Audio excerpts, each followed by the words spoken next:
아주 평소에 아주 사이가 나쁜 노 부부가 있었는데 그만 그 70이 훌렁 넘었는데 그 남편이 어느 날 갑자기 집에서 심장마비로 쓰러졌어요.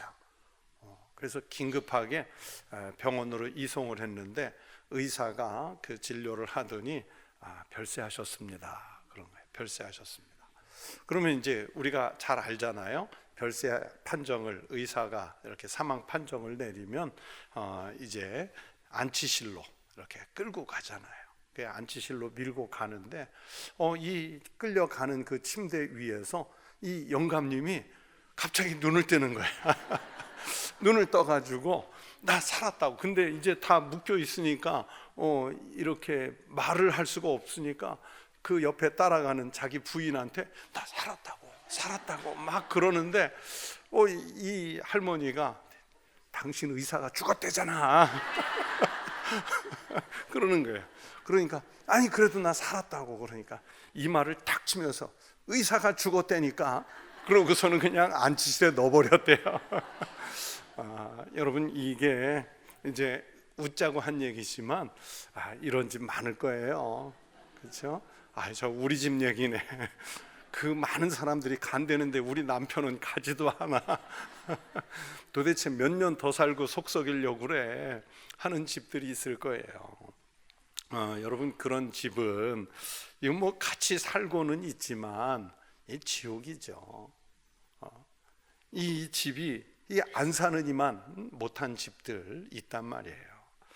분명히 그 결혼식 날 얼마나 신중하게 혼인 서약하고 축복기도 받고 사람들에게 축하받고 우리 집만큼은 잘 살겠다, 우리 집만큼은 좀 모범적 집이 돼보겠다 이러고 했는데 세월이 5년 가고 10년 가고 수십 년 이렇게 가면서 그 원래 시작할 때 그 혼인의 또는 결혼의 그 신성성이 깨지는 집들이 많아요. 수십 년 살았어도 정말 짧다, 잘 살았다 이러면 행복한 집이고, 수십 년 사는 게 이게 수백 년 산 것처럼 지루하고 정말 답답하고 그러면 오래 산 그 집이 참 행복하지 않았다는 얘기겠죠.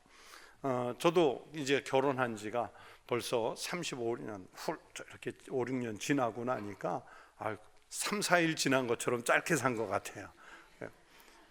별로 믿지를 않는데 정말 그래요. 잘 살았다 이제 이런 생각도 드는데 여러분 이 결혼은 하나님이 짝지어 주셨잖아요. 근데 자기들은 지옥 같은 부부, 지옥 같은 집을 만들어서 살면서 아니 집이 그렇게 안 행복한데 왜 자식들은 그렇게 결혼시키려고 그래요? 자기는 결혼 생활에 실패했으면서 우리 자녀들이 또 그 길을 또 갈지도 모르는데 왜 그렇게 결혼하라고 닥달을 하세요? 오히려 내가 좀 힘들고 어려우면 야 니네는 웬만하면 안 했으면 좋겠다 이렇게 말할 수도 있는 것 아니겠어요? 근데 보면은 내가 실패한 부분에 대해서 오히려 대리만족, 내 아들, 내 딸은 더 잘 살아주지 않을까, 나처럼 실패하지 않고 잘 살아주지 않을까 하는 그런 생각들로 좀 떠밀다시피 해서 하는 경우들도 있는데 또 너무 그렇게 강요할 필요는 없는 것 같아요.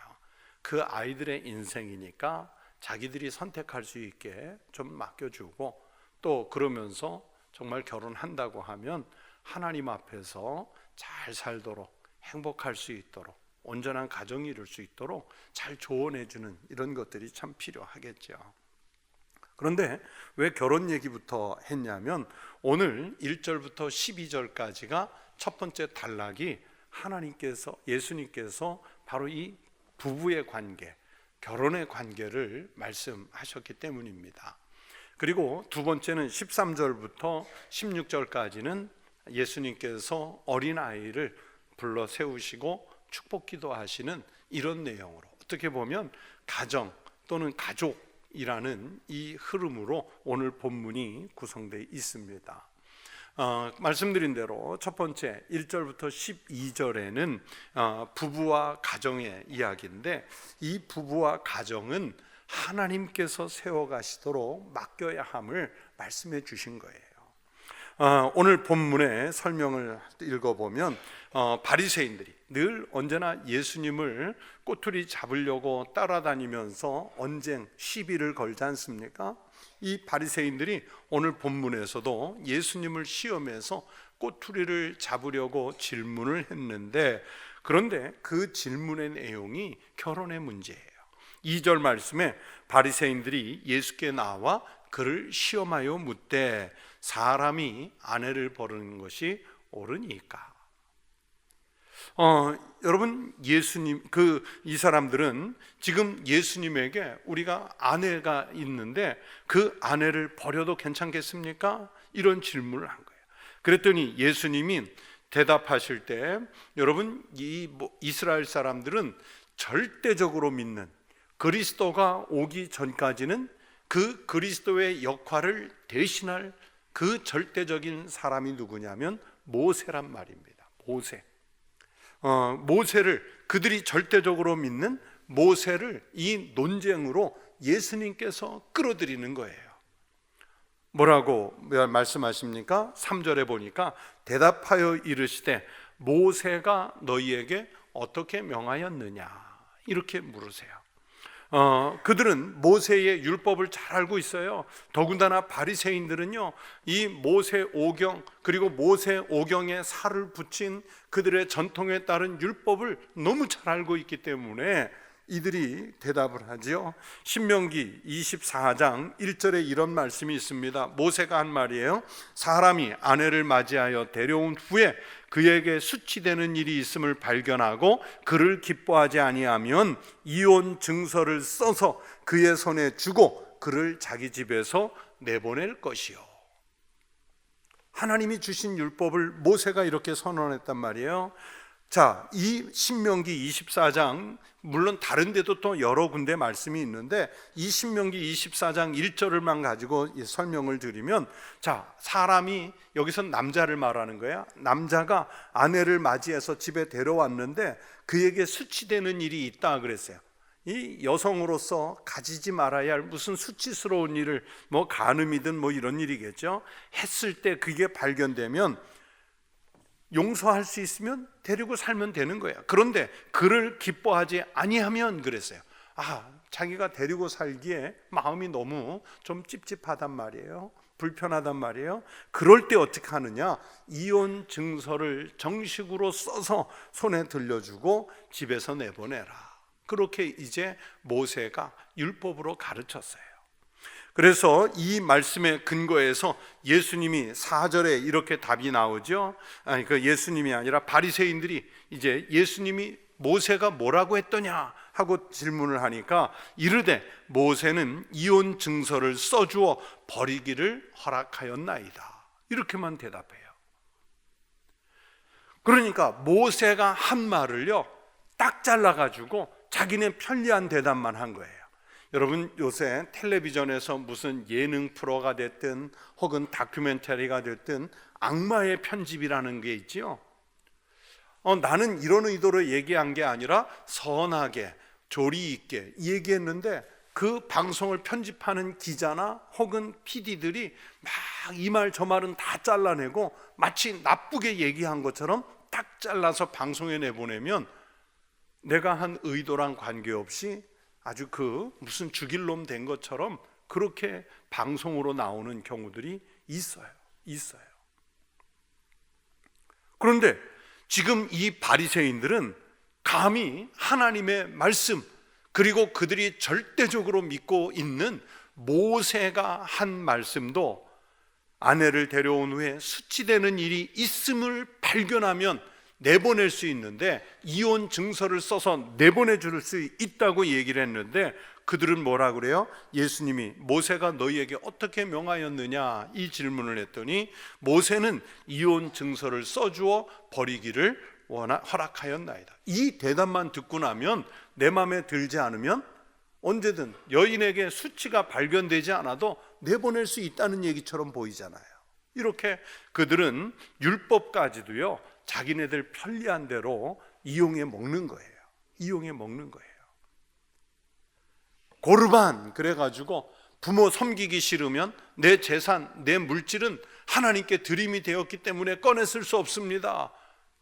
이용해 먹는 거예요.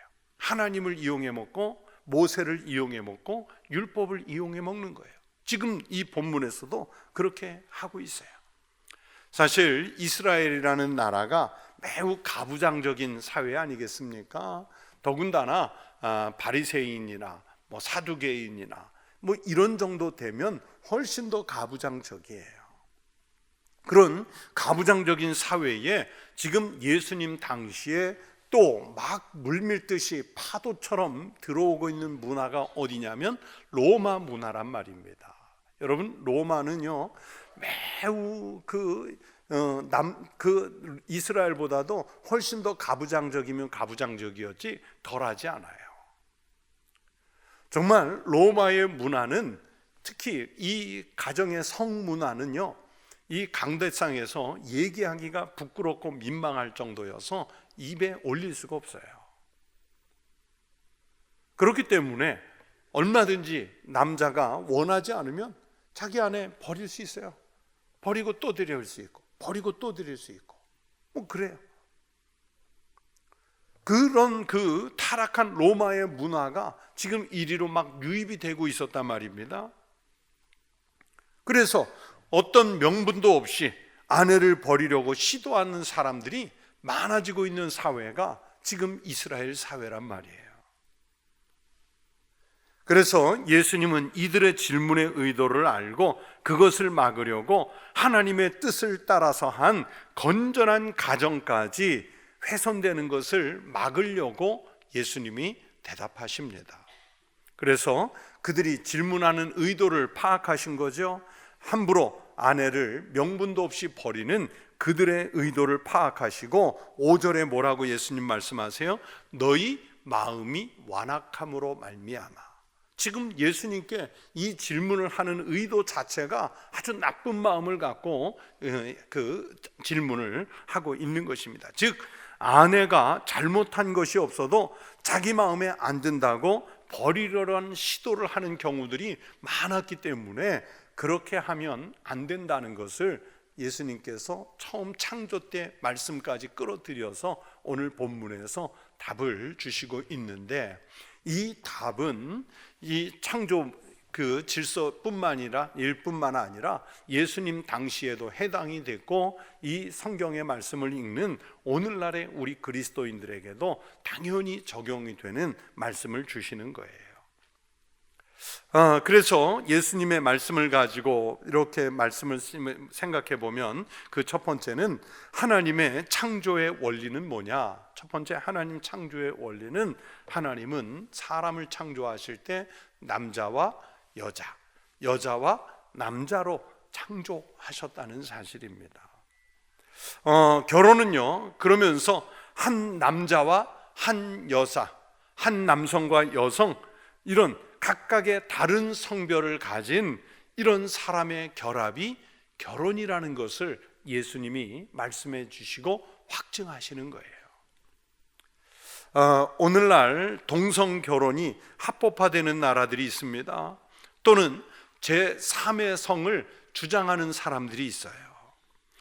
제가 말씀을 준비하면서 국어 사전을 검색해 보니까 제3의 성, 세 번째 성이라고 볼 수 있는데 이렇게 사전이 설명을 했어요. 남성, 여성과 다른 세 번째 성, 생물학적으로 남녀의 특징을 고루 가지고 있거나 남성이나 여성 한쪽의 성 정체성을 가지고 있지 않은 경우를 이른다. 이렇게 사전이 설명을 했어요. 그리고 또 다른 부연 설명은 뭐가 있냐면 성별을 거부할 수 있는 선택권을 부여하는 것을 말한다. 이런 설명도 있어요.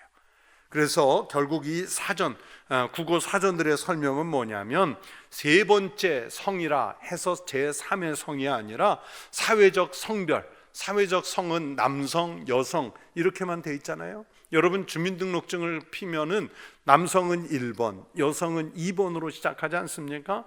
그렇게 사회적 성별은 1, 2 이렇게 두 가지밖에 없는데, 그런데 이 소셜 젠더라고 그래서 사회적 성별 구분법에 속하지 않은 이런 것들을 주장하는 게 제3의 성인 거예요. 요즘에 유럽의 일부 국가들, 아니 꽤 많은 국가들이 제3의 성을 도입하는데, 예를 들면 이런 거예요.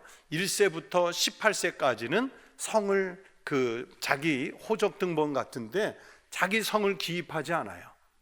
얘가 남성인지 얘가 여성인지 우리는 다 아는데 그들은 기입을 안 해요. 그러면서 18세가 되면 자기의 성을 자기가 결정할 수 있도록, 남자아이가 나는 여성이요 하고 F를 쓰면 여성이 되는 거고요, 또 여성이 나는 M이요 하고 남성을 표시하는 M을 쓰면 여자가 남자가 되는 거예요. 이런 것들을 법적으로 허락하는 게 소위 말하는 제3의 성인 거예요. 그래서 이렇게 성을 자기가 선택하도록 허용하는 국가나 사회가 많아지고 있는데, 이게 여러분 하나님의 창조 질서에 과연 합당합니까? 이게 논리적으로, 신앙적으로, 사회적으로, 여러분 이성적으로 이걸 우리가 수용할 수 있겠어요? 짐승도 그렇게는 안 해요. 뭐 동성 결혼이라든지 제3의 성, 이거 인정하면 안 되는 거예요. 사도 바울께서 동성애에 대해서 하나님의 말씀으로 아주 강하게 질타하시는 말씀이 있죠. 로마서 1장 26절 27절에 사도 바울이 이렇게 성경을 말씀하세요. 이 때문에 하나님께서 그들을 부끄러운 욕심에 내버려 두셨으니 곧 그들의 여자들도 순리대로 쓸 것을 바꾸어 영리로 쓰며, 그와 같이 남자들도 순리대로 여자 쓰기를 버리고 서로 향하여 음욕이 부릴 듯하며 남자가 남자와 더불어 부끄러운 일을 행하여 그들의 그릇 때문에 상당한 보응을 그들 자신이 받았느니라. 성경의 말씀이라 조금 난해할 수 있는데, 여러분 쉽게 얘기하면 지금 로마 교회에다가 사도 바울이 편지를 보내는데, 제가 앞에 말씀드렸잖아요. 로마가 얼마나 타락한 문화였는지, 성적으로 남자가 남자를 보고 음욕을 품고 여자가 여성을 보고 음욕을 품는 그런 사회가 돼버렸단 말이에요. 그래서 순리대로 남자가 사랑을 하려면 여성을, 여성이 사랑을 하려면 남성을 택해서 해야 합당한데, 이게 순리인데 어떻게 영리로 남자가 남자를, 여자가 여자를 택했을 수 있느냐 하면서 바울이 지금 로마 교회에 편지를 쓰면서 그 사회의 그 잘못된 성문화를 질타하고 있는 거예요. 하나님은요, 모세에게 모세오경 곳곳에서 정말 수를 헤아릴 수 없을 만큼 많은 곳곳에서 순리대를 쓸 것을 말씀하셨잖아요. 그런데 그 순리가 깨지는 것을 오늘날 우리 사회가 목격을 하고 있습니다. 포괄적 차별금지법 이런 것들로 인해서 오히려 정상적인 사람들이 역차별을 당해요. 여러분 실제로 미국에서 이 남성이 동성애를 비판하는 설교를 한 목사님들이 주마다 법이 조금씩 다른데, 그게 이 포괄적 차별금지법이 있는 주에서는요, 목사님이 이 강단에서 이런 설교, 제가 지금 하는 것처럼 하면 동성애자들 혹은 성소수자를 차별했다고 해서 체포가 되거나 아니면 벌금을 어마어마하게 내요. 그냥 어마어마하다는 게 억 단위의 벌금을 내요. 그러면 어느 교회에서는 목사님이 저 설교 포괄적 차별금지법에 위배돼서 잡혀갔다, 뭐 벌금을 내게 됐다 하면 교인들이 뭐 이렇게 헌금해 가지고 교회 예산으로 뭐 그것을 변상하기도 하고 하는데, 그것도 한두 번이죠. 그런데 우리 성경에 분명히 나와 있는 말씀인데도 이 포괄적 차별금지법 이런 것 때문에 이 말을 할 수가 없는 거예요. 그런데 우리나라도 심지어 기독교인이 3분의 1 이상이 있다고 하는 국회에서 자꾸 이거를 만들려고 하잖아요. 10월 27일 날 10월 마지막 주에 그래서 우리 기독교 계가 여러 교단을 떠나서 광화문에서 오후 2시에 이 포괄적 차별금지법 반대 집회를 한국 교회적으로 한번 좀 하려고 이렇게 준비를 하고 있는데, 그래서 저도 우리 교단도 참여하기로 했는데, 지방에 있기 때문에 뭐 예배를 다 끝나고 갈 수는 없지만 좀 갈만한 성도들이 이렇게 이제 주보에 광고를 내서 1, 2부 예배 그 시간을 좀 정해서 좀 몇 분이라도 신청자가 있으면 보내야겠다. 그 집회에 여러분 마음에 생각하고 있다가 1부 예배 끝나고 내가 좀 거기에 참여하시겠다 하는 마음이 있으면 주보에 광고가 나가면 그때 신청을 해서 좀 가세요. 뭐 3부 예배 끝나고는 뭐 가봤자 시간이 내에 도착을 못하지만 아마 가실 분들은 1부 예배 이후에 가야 되지 않을까. 우리 한국교회가 여기에 힘을 모아야 돼요. 자, 하나님께서 창조하실 때 남성과 여자, 여자와 남자 이렇게만 만드셨어요. 자, 나는 남자인 분 손 들어보세요. 모르세요? 자기 성을? 자, 내리시고 여자인 분 손 들어보세요. 압도적으로. 자, 손. 나는 남자도 여자도 아닌 분 손 들어보세요. 한 분도 없잖아요. 그런데 우리가 어떻게 당하고 있습니까? 그렇죠? 오늘 예수님께서 바로 그 말씀을 하신 거예요. 그리고 두 번째는 결혼은 그 부모를 떠나는 것이라는 것을 또 말씀하죠. 7절에 보니까 이러므로 사람이 그 부모를 떠나서. 그런데 너무나 많은 사람들이 결혼을 했는데도요 부모를 안 떠나요. 여러분 자녀들, 결혼한 가정의 자녀들 떠나 보냈나요? 아니면 또 결혼한 자녀들이 안 떠나려고 하던가요? 자녀는 안 떠나려고 하고 또 부모는 떠나 보내려고 하지를 않는 집들을 정말 많이 봐요. 정서적으로 독립이 안 되는 거죠. 정서적으로 독립이 안 된 집. 요즘에 그 캥거루 세대 혹은 캥거루 자녀라는 말이 있는데 들어보셨나요? 여러분 캥거루 동물 보셨어요? 뭐 영상으로 안 보여줘도 아시죠? 캥거루는 새끼 때 어디에 들어가 있어요? 여기 엄마 배 주머니에. 그렇죠? 보기에는 귀엽고 이쁘고 착해 보이는데 여러분 생각해 보세요. 그 캥거루가 이제 성체가 됐어. 아기가 아닌, 자, 다 큰 그 캥거루 새끼가 여기 있으면 그것까지도 이뻐 보일까요? 그거 징그럽잖아요. 그죠? 징그럽잖아요.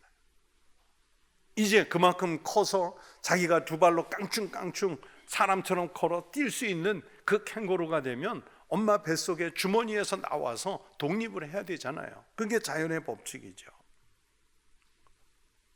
그런데 사람에게 오늘날 우리의 자녀들에게 캥거루 세대, 캥거루 자녀 이런 말들이 왜 있습니까? 부모를 떠나지 않는다는 거예요. 분명히 부모를 떠나야 할 나이가 됐고 더군다나 가정까지 이루어서 더더구나 정서적으로 실제 생활에서 독립이 돼야 되는데 그렇지 않은 세대가 너무 많은 거예요.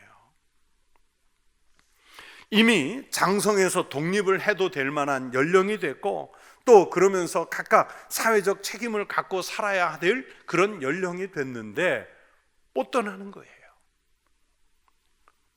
오늘날 그래서 결혼했는데 그 부인이 남편에게 정말 실망하는 이유 중에 하나가 마마보이. 아내하고 상의하는 게 아니라 엄마 이럴 때 어떻게 해야 돼? 엄마 나 뭐 먹고 싶은데 해다 줄 수 있어? 엄마 어디 가야 되는데 길을 어떻게 가면 되지? 엄마 애가 우는데 어떻게 해야 돼? 아무튼 온갖 것을. 그러면 여성은, 아내는 또 어떻게 해요?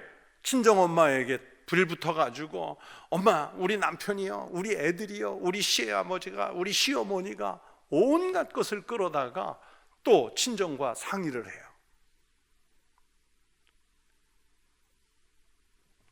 그 친하게 지내는 것과 독립시키지 않은 것이 여러분 이게 구분되지 않으면 안 됩니다. 구분돼야 돼. 당연히 구분돼야 돼. 친하게 지내는 것 좋지요. 그러나 독립은 해야죠. 독립은 해야 돼요. 오늘 예수님께서 창세기에 그 말씀 그대로 여기에 받아서 이러므로 사람이 그 부모를 떠나 하는 말씀은, 여러분 주례 때도 가끔 말씀드리는데 부모를 버리라는 얘기가 아니에요. 부모님 살아계실 때 있는 힘을 다해서 효도해야죠. 정성껏 모셔야죠. 그러나 부양의 의무를 하는 것이지, 그 부모에게 여전히 존속돼서 예속돼서 독립하지 못하는 건, 이건 온전한 결혼을, 온전한 가정을 세우는 일에 방해가 돼요. 방해가 돼요. 독립시키고도요, 또는 독립하고도요, 충분히 친하게 지낼 수 있습니다.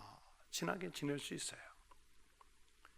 너무 가까이에 두고 서로 시시콜콜 일일이 다 그렇게 하려 하지 말고 이제 좀 떠나보내고, 또 자녀 입장에서는 떠나려고 하는 이 마음이 있어야 됩니다. 이게 결혼의 법칙, 성경이 말씀하는 결혼의 법칙이에요. 그 얘기는 완전히 부모랑 단절하라는 얘기라기보다는, 이제 너희들이 책임지고 살만한 나이가 됐고 연령이 됐으니까 온전한 너희들만의 가정, 부모와 자녀 세대를 이루는 온전한 가정, 완성된 가정을 만들어 가보라고 성경이 말씀하시는 거예요. 또 세 번째, 결혼의 법칙은 1 더하기 1은 2일까요? 1일까요? 1입니다. 결혼의 법칙에서 하나 더하기 하나는 산수처럼 2라는 답이 아니라 1이라는 답입니다. 오늘 예수님이 말씀하시지 않습니까? 8절 9절에 그 둘이 한 몸이 될지니라. 이러한즉 이제 둘이 아니요 한 몸이니, 그러므로 하나님이 짝지어 주신 것을 사람이 나누지 못할지니라 하시더라. 자, 바리새인들이 질문했다고 그랬죠? 여성을, 아내를 버려도 됩니까? 버리지 말란 얘기예요. 물론 버릴 수 있어요. 정말 모세의 율법에 의거해서 그 서로가 너무 부정하고 불의해서 헤어질 수는 있어요. 그러나 별 그런 일이 아니면, 이러한즉 이제는 둘이 아니다, 너희 둘이 합하여 한 몸이 됐다. 그러므로 이 한 몸은 하나님께서 짝지어 주신 것이기 때문에 사람이 함부로 나눌 수 있는 게 아니다 말씀하세요. 여러분, 아담의 갈비뼈를 빼서 만드신 것은, 이건 부부의 일체성을 말하는 거예요. 일체성을. 제가 처음 부목사 있던 교회에 우리 그때는 안수 집사님, 나중에 장로님이 되셨는데, 그 부산대 병원 부원장으로 계시던 장로님이 계세요. 집사님, 그때는 이제 집사님. 어느 날 이분이 저한테 질문을 하세요. 목사님, 하나님께서 그 인류 최초의 의료 행위가 뭔지 아십니까? 무슨 과가 제일 먼저 나왔는지 아십니까? 그래서 모르겠죠. 제가 뭐 의료의 역사를 어떻게 알겠어요? 마취과입니다 그러더라고요. 이분이 본인이 마취과 의사시거든요. 그래서 왜요? 이제 빨리 답이 나왔어야 되는데 왜요? 그랬더니, 하나님이요, 아담의 갈비뼈 빼실 때 그냥 쬐겠습니까? 그 잠들게 한 게 그 마취 아니겠습니까? 그래서 인류 역사의 최초의 의료 행위는 마취입니다. 그리고 기가 막히게 그 갈비뼈를 뺐다는 게 이 하나님이 동등성을 말한 겁니다. 그래요. 그런데 실제로 이 의사분의 말씀대로요, 탈무드가 바로 그걸 가르쳐요.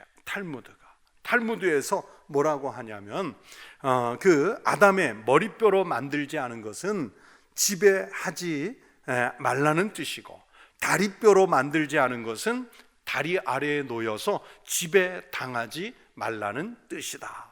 갈비뼈로 만든 것은 부부가 동등하고 일체라는 것을 가리킴이다. 이렇게 탈무드가 가르쳤어요. 그런데 실제로 뭐 역사에 따라, 환경에 따라, 또 목의 사회냐 북의 사회냐 이런 것에 따라서 여러분 부부가 계급이 있는 그런 구조도 많잖아요. 그런데 성경은 그렇지 않아요. 하나님께서 아담의 갈비뼈를 빼서 여성을 만드신 것, 하와를 만드신 것은 이것은 동등하기도 하지만 또 한편으로는 일체성이에요. 그래서 예수님은 하나님이 짝지어 주신 것을 사람이 나누지 못할지니라, 이 말씀을 하시는 거예요.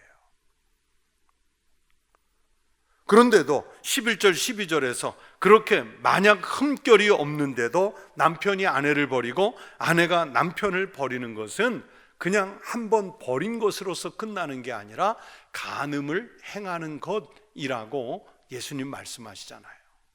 그리고 얼마나 무섭습니까? 그렇게 되니까 10계명 중에 7번째 계명도 어겨요. 가정은 하나님이 만들어 주셨는데 그 가정이 파손돼요. 또 그들에게서 난 자녀들은 어느 부모를 따라갈지 갈등해야 돼요. 또 그러면서 우리 사회의 가장 기본적 단위라고 할 수 있는 가정이 회파되면서 사회적 균열을 가져와요. 여러분, 결혼 그리고 부부 이것을 만드는 것은 이건 하나님이 만드셨기 때문에 우리가 함부로 판단할 여지는 없어요. 그래서 이 일련의 과정을 다 주관하시는 분이 하나님이시라는 것을 예수님 말씀하시는 거예요. 9절에 그러므로 하나님이 짝지어 주신 것을 사람이 나누지 못할지니라 하시니라. 여러분, 집에 가셔서 그 별로 사이가 안 좋은 것 같은 남편, 아내 누가 주신 거예요? 하나님이 우리의 가정, 우리의 결혼을 이루어 주셨기 때문에 하나님의 관점에서 아내를 보고 하나님의 관점에서 남편을 보고 그래야 돼요. 하나님이 뜻대로 만들어주신 부부이고 가정이기 때문에 그래서 그 가정은 신앙의 가정을 만들어 가야 합니다. 그러면서 성결해야 돼요. 함부로 간음을 해서도 안 되고 또 그렇다고 해서 부부 사이가 나쁘다고 해서 함부로 버려서도 안 되는 그 관계예요. 히브리서 13장 4절에서 성경이 결혼에 대해 이렇게 말씀했습니다. 모든 사람은 결혼을 귀히 여기고 침소를 더럽히지 않게 하라. 음행하는 자들과 간음하는 자들을 하나님이 심판하시리라. 오늘날 너무나도 많은 가정이 회파되는 것, 이게 사회적 오늘날 문제 아닙니까? 그 가정이 하나님이 만들어 주셨다는 이 책임성을 우리가 인식한다면 어떻게 감히 하나님이 만들어 주신 가정을 내 의지, 사람의 뜻대로 깰 수 있겠습니까? 우리 가정, 우리 부부는 하나님께서 만들어 주셨다는 이 신앙 고백으로 사랑과 자비, 이해, 수용 이런 것들을 넘치게 만들 수 있는 신앙의 가정 만들어 가시기를 주의 이름으로 축원합니다. 자, 그러면서 두 번째 단락으로 또 넘어가죠. 13절부터 16절에 예수님이 어린 아이들을 축복하시는 내용이 되어 있습니다. 그러면서 예수님께서 하나님 나라에 들어갈 사람들의 자격을 이렇게 말씀하세요. 하나님 나라가 이런 자의 것이니라. 여기서 이런 자는 어린아이와 같은 자를 말하는 말씀이에요. 여러분, 천국은 오직 하나님의 은혜로 받는 선물입니다. 무슨 불교에서 말하듯이 천주교에서 말하는 무슨 공로를 쌓아서 하나님 나라의 상급을 받듯이 아니면 무슨 그 유불선 종교를 합해놓고 도를 통달해야 얻을 수 있는 것 같은 이런 게 아니에요. 자기의 의지로 자기의 노력으로 이룰 수 있는 그런 게 아니에요. 종교 다원주의라는 1900년대 중반에 우리나라에도 많이 들어왔는데 그 종교 다원주의라는 그 신앙이 있어요. 폴 리터라는 신학자들을 중심으로 이 폴 리터가 쓴 유명한 책 가운데 오직 예수 이름으로만 이라는 책이 있는데 오직 예수 이름으로만 하고 뒤에 물음표가 붙었어요. 그 얘기는 뭐냐면 예수 이름으로만 구원을 받는다는 얘기냐? 당연히 그 책에선 아니라는 거겠죠. 불교로도 구원받을 수 있고 이슬람교로도 구원받을 수 있고 또 다른 무속 종교로도 구원받을 수 있다는 것을 그가 얘기해요. 그래서 천주교가 1900년대, 1960년대 초반에 제2차 바티칸 공의회라는 회의를 열어가지고 이 종교다원주의를 교리로 받아들였어요. 그래서 오늘날 보면 천주교하고 불교하고 연합행사도 하고요. 그렇죠? 우리가 천주교 신자들이 초대교회 때 그렇게 목숨 걸고 신앙을 지키려고 했던 제사도 이제는 집에서 받아들이고 그렇게 됐다고요.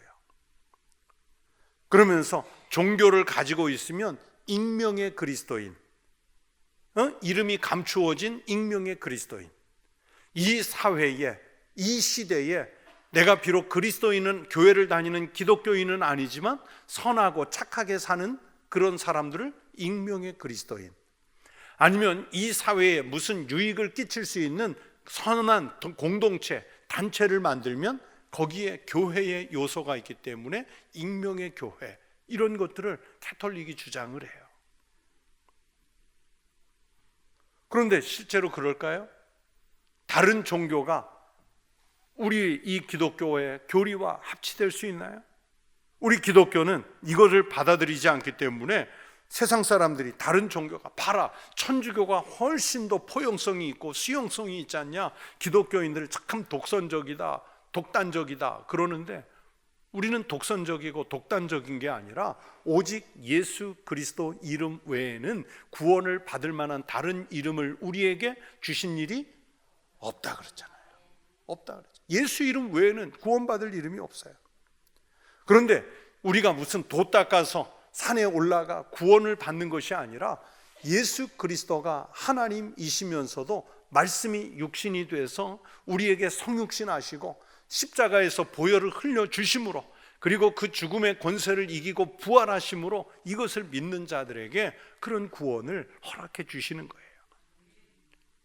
자기 의지로 이룰 수 있는 게 아니에요. 천국은 그래서 오직 예수 그리스도가 오셔서 우리를 구원하셨다는 사실을 믿는 사람들에게만 주시는 은혜로 받는 선물입니다. 선물이에요. 지금 예수님께서 하나님 나라가 이런 자의 것이니라 이렇게 말씀할 때, 이런 자는 어린아이라고 말씀드렸죠. 왜 천국에 들어갈 자격을 이렇게 말씀했느냐? 어린이는 철저하게 바로 그것을 부모님에게 의존하는 성품을 가졌어요. 부모가 제공하는 것을 받습니다. 여러분, 어린이가 그렇게 부모에게 의존하듯이 오직 절대적으로 하나님께 의지하는 사람이 천국을 얻는 것이라는 것을 예수님 말씀하시는 거예요. 여러분, 우리가 장로교잖아요. 여러분 장로교인이시죠? 그래서 우리 장로교 깔뱅이 만들어준 우리 장로교 교리의 핵심이 뭐냐? 중요한 교리가 있는데 뭐냐? 우리 인간은 죄를 지음으로써 하나님에게서 멀어졌어요. 구원받을 수 있는 자격이 하나도 없어요. 티끌만큼도 없어요. 이거를 전적인 타락이라고 그래요. 우리 장로교 교리. 자, 우리 장로교 교인들이니까 머릿속에, 가슴속에 넣어놓고 있어야 돼요. 따라해 보세요. 전적인 타락. 이 전적인 타락 때문에 우리는 구원받을 수 있는 자격을 하나도 갖추지 못했는데, 이제 예수 그리스도가 오셔서 우리를 구원하시는 은혜를 주셨단 말이에요. 이 전적인 타락을 뒤집어 엎어서 구원받을 수 있는 은혜를 주셨단 말이에요. 이것을 전적인 은혜라고 그래요. 따라해 보세요. 전적인 은혜. 이게 하나님이 생명을 주셔야만 우리가 생명을 얻는데, 이 어린아이가 부모에게 절대적으로 의존하듯이 우리가 이 전적인 은혜를 얻으려면 전적인 타락의 상태에 머물러 있던 사람이 오직 예수 그리스도의 이 십자가 구원의 은혜를 믿어야 하는 거예요. 그래서 이 어린아이처럼 겸손히 받들며 순종하는 마음으로 예수 그리스도를 받아들이는 자의 것이 천국입니다. 그러니까 스스로 자기의 힘으로 뭔가를 이룰 수 있다고 생각하는 사람, 그에게는 천국이 열리지 않아요. 열리지 않아요. 그래서 자주 말씀드리지만 예배당에 앉아 있다고 해서 다 구원받는 거 아니에요? 왜냐하면 여기 앉아 있으면서도 자기의 그 경험, 이성, 합리성 이런 것들을 과학적으로 다 동원해서 그 성경을 분해하고, 또는 자기의 신앙을 논리적으로 합리화시키려고 하면 어떻게 믿겠어요? 그래서 터툴리안이라는 초대교회 교부는 뭐라고 말씀했냐면 유명한 말을 해요. 나는 불합리하기 때문에 믿는다. 여러분, 우리 인간의 이성으로 하나님의 그 뜻을 어떻게 다 파악할까요? 못해요. 하나님의 뜻은 우리의 과학적, 이성적 사고로 볼 때 불합리한 게 너무 많아요. 그런데 터툴리안은 오히려 역설로 뭐라고 말씀하냐면 나는 오히려 불합리하기 때문에 믿는다. 우리의 이성 밖에, 우리의 논리성, 과학적 증명 그 밖에 하나님이 계시다는 거예요. 너무 크신 하나님. 그래서 예수님이 이어서 천국을 어린아이와 같이 받는 사람, 여러분, 어린이가 뭡니까? 아직은 하나의 독립된 인격체로 대우받지 못하고 자라는 아이잖아요. 그런데 이 어린아이가 부모에게 매우 복속된 소유물로만 취급되는 경우가 있어요. 그런데 예수님은 이 어린이가 부모에게 의지하고 의존하는 그 모습을 보시는 거예요. 그리고 어린이에게 진정한 그 아이가 갖고 있는 그 신성, 그 순수성, 여기에 관심을 주시는 거예요. 그래서 예수님은 이 어린이를 성장할 가능성을 보고 그 칭찬하신 것이 아니라 오늘 하나님 앞에 있는 그 자체로 중요하게 여기면서 축복하신 거예요. 우리는 나이를 먹어가면서 어릴 적 동심의 세계를 점점 상실해 갑니다. 동심의 세계는 사실 가만히 보면 유치하고 좀 비현실적인 이런 부분도 많지만, 그러나 그것보다 훨씬 더 크게 아이들만이 가지고 있는 그 인격체가 있다고요. 솔직하죠? 어린이는요, 마음속에 있는 바를 숨기지 않고 노출시킵니다. 해맑은 아이일수록 더욱더 그렇게 해요. 거짓과 위선에 익숙한 우리 어른들의 마음과는 분명히 대조가 됩니다. 이 어린이들의 솔직함처럼 여러분, 하나님 앞에서 솔직하시기 바랍니다. 감출 것이 없으시기 바랍니다. 그리고 어린이는 겸손해요. 이 어린이는 부모를 깊이 신뢰하고 어른에게 공손하고 겸손하도록 배우잖아요. 그런데 어린이들에게 우리가 그렇게 가르쳐서 아이들은 그런데 우리는 그렇게 과연 하나님을 겸손으로 또는 공손으로 섬기고 있는가? 어린이가 그 겸손과 공손을 배우는 그 자세로 하나님 앞에 나오시기를 바랍니다. 그리고 어린이들은 아주 예민한 감수성을 가지고 있죠. 왜 그렇습니까? 아이들의 마음은 순수하고 깨끗하기 때문에. 그래서 루소 같은 교육학자들은 어린아이는 백지와 같은 도화지라고 그랬잖아요. 거기에 무슨 그림을 그리느냐에 따라서 명작이 나올 수도 있고 졸작이 나올 수도 있어요. 그만큼 아이들은 순수하고 깨끗해요. 그래서 이 아이들은 주위 환경에 민감하지요. 우리 성인들, 어른들은 말씀을 받을 때 온갖 세상살이에 능숙한 마음으로 말씀을 받습니다. 같은 하나님의 말씀을 받으면서도요, 저 말씀은 내가 지킬 수 없는 것, 이 말씀은 내가 조금 해볼 만한 것, 이 말씀은 그래도 할 수 있는 것, 뭐 철저하게 손익계산을 해보고 자기 실익을 따라서 신앙의 방향을 택하지요. 그렇게라도 하면 또 나은데 오히려 말씀에 아주 둔감한 사람들도 있어요. 그런데 어린이는 어른이 이야기하면 혹은 선생님이 가르치면, 교과서가 가르치면 있는 그대로 받으려고 하는 그런 감수성, 예민한 감수성을 가지고 있지요.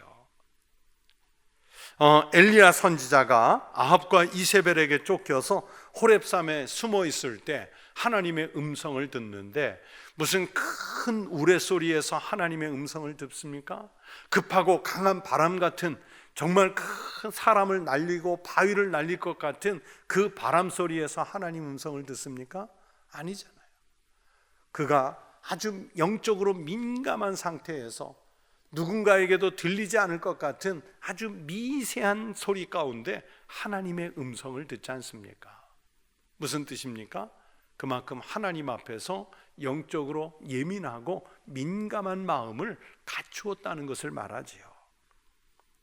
오늘 예수님께서 어린아이를 일으켜 세워 그를 안고 축복하신 것은 그 솔직하고 겸손하고 바로 그렇게 말씀을 받을 만한 감수성을 갖추고 있기 때문에 축복한 거예요. 우리 나이가 뭐 30대, 40대, 50대, 60대, 70대 이렇게 변할 수 있겠지만, 그러나 하나님 앞에서의 그 우리의 심령의 상태는 이 말씀을 말씀대로 받고자 하는 그 순수함, 순결함, 예민함, 민감성을 갖출 수 있는 성도들이 되시길 바랍니다. 그래서 우리가 비록 인간의 나이로는 성인의 모습을 갖췄지만, 하지만 하나님 앞에서는 예수 그리스도께서 우리의 머리에 손을 얹고 축복기도 하실 만큼 순결한 순수한 영혼의 상태를 유지하려고 애쓰는 그런 신앙의 마음 자세를 꼭 갖추시기를 바랍니다. 하나님께서 어린아이들을 축복하시듯 우리에게도 이런 축복을 허락하시기를 주의 이름으로 축원합니다. 기도하겠습니다. 하나님 아버지, 감사합니다.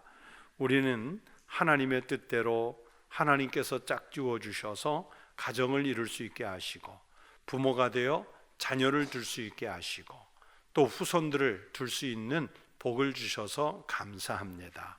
우리 가정이 하나님께서 만드신 가정이므로 사람이 함부로 가정을 회파하지 못하도록 하나님 성령님의 은혜로 지켜주시옵소서. 그리고 비록 우리는 이미 성인이 되었다고 하지만 하나님 말씀 앞에서 마치 어린아이와 같은 순결한 말씀을 받을 신앙의 마음을 갖추고 살게 하여 주시옵소서. 우리 모든 성도들의 가정과 우리 교회에 속해 있는 모든 어린 다음 세대가 주님이 주시는 복을 마음껏 누리게 하여 주시옵소서. 예수님 이름으로 기도하옵나이다. 아멘.